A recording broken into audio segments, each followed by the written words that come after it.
The 10 most underrated FIDIC classes. Generally, the most commonly known FIDIC classes might have been known to almost everyone. This video, we are going to discuss about the most underrated FIDIC classes. The first one is class 1.3 communication. The communication is a very key, important form of project building tool, which both employers and contractors underrate.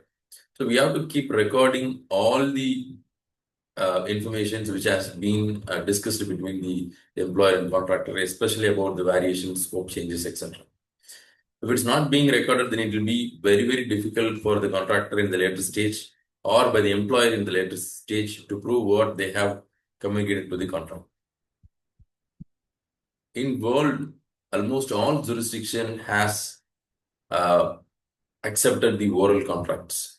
But still, the problem is you will not be able to prove it as an evidently when dispute arises. Class 2.4, employers' financial arrangements. So most of the contractors doesn't know this class or they don't make use of this class. So the contractor has the right to ask the employer what is the funding arrangement they have for this project, so that they will gain the confidence that there will not be any payment delays after the beginning of the project. But you know that cash flow is the heartbeat of any construction contract. So this eligibility is even given under the FIDIC, and the contractor will save or protect their interests if they ask these questions at the pre-contract stage.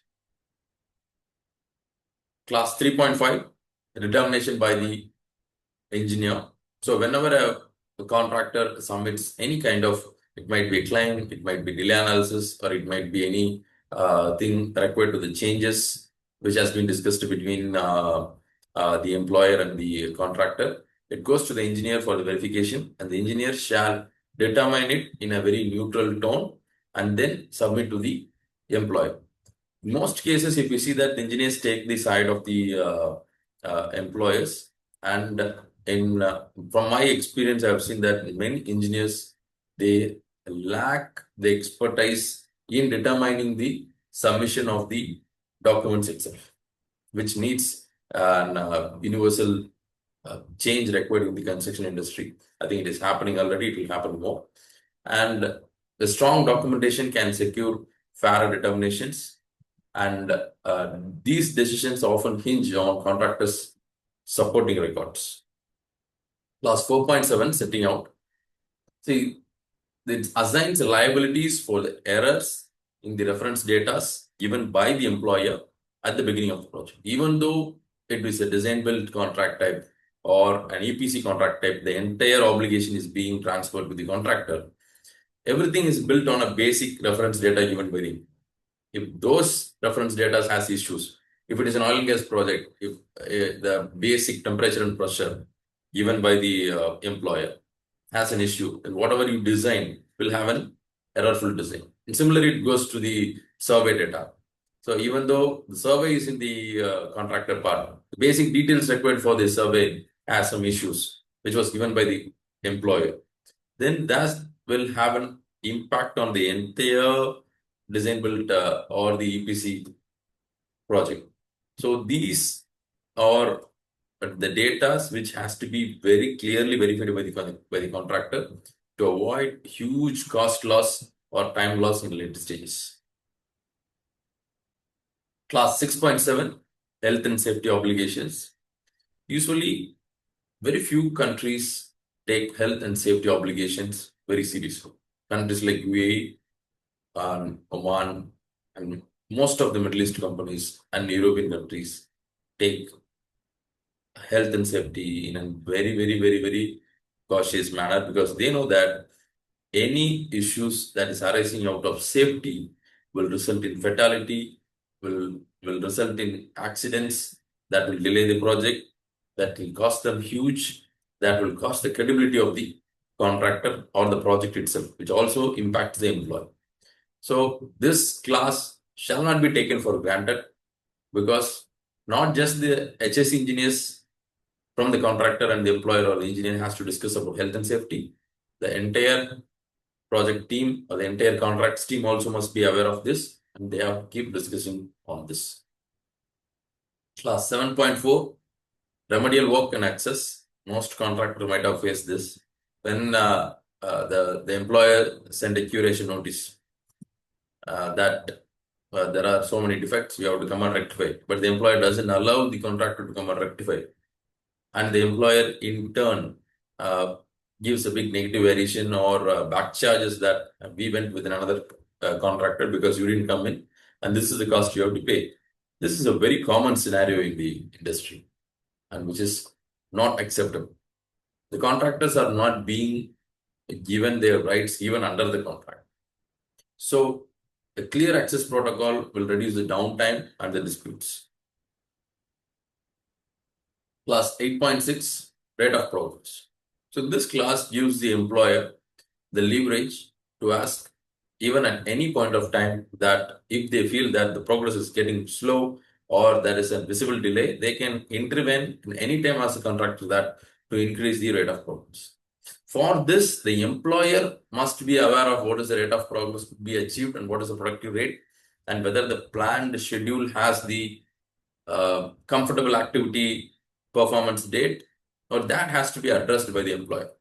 So the employer has all rights to intervene at any time to change the plan or get a mitigation plan or acceleration plan whenever there is a serious delay from the side of the contractor. Class 12.4, omissions.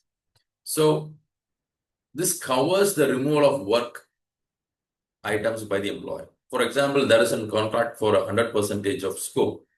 The employer cannot jump in immediately and remove more than 25% or 30% of scope. This will directly affect the contractors' rates, which they have already agreed. This will affect their complete time, and this will affect the contractors' other projects which they have planned. So that is why FIDIC is giving a protection cover for the contractors to use this class and get protected if the employer omissions a huge quantity or adjust a huge sum unjustifiably. Class 15.2, termination by the employer.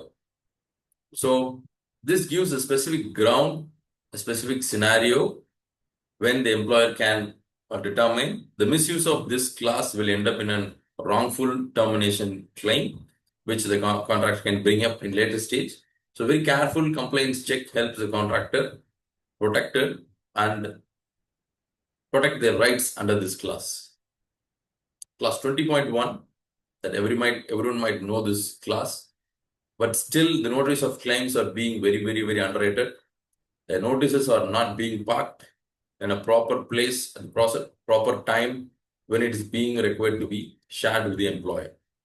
So for this, you should have a robust internal claim tracking mechanism. So claims not just arises from the contracts department. Claims arises from the engineering departments and different parts of the engineering. It might be from the civil, it might be from the MEP, it might be from the electrical or mechanical. So that has to be streamlined in the design stage, and they should be aware of the claim procedures. So whenever there is a trigger point, that trigger point has to be given to the contracts department or the project control department, which is handling the claims. And anything from the site and anything from the procurement, when the vendor comes up with a change, which is actually based on the design, which is accepted with the employer in the later stage. So every department, including quality, safety, has to be under the radar of the contracts, so that a robust internal claim procedures will help the contractor to have an upper hand when it comes to the claims and change in scopes. This will have a smoother project running, because the employer, if he is aware of at the right stage, he might even take a decision that, okay, you don't proceed with this change. We are not accepting any additional cost. So notices are very important to keep both the parties aware of what is happening in the project. Thanks a lot. Thank you.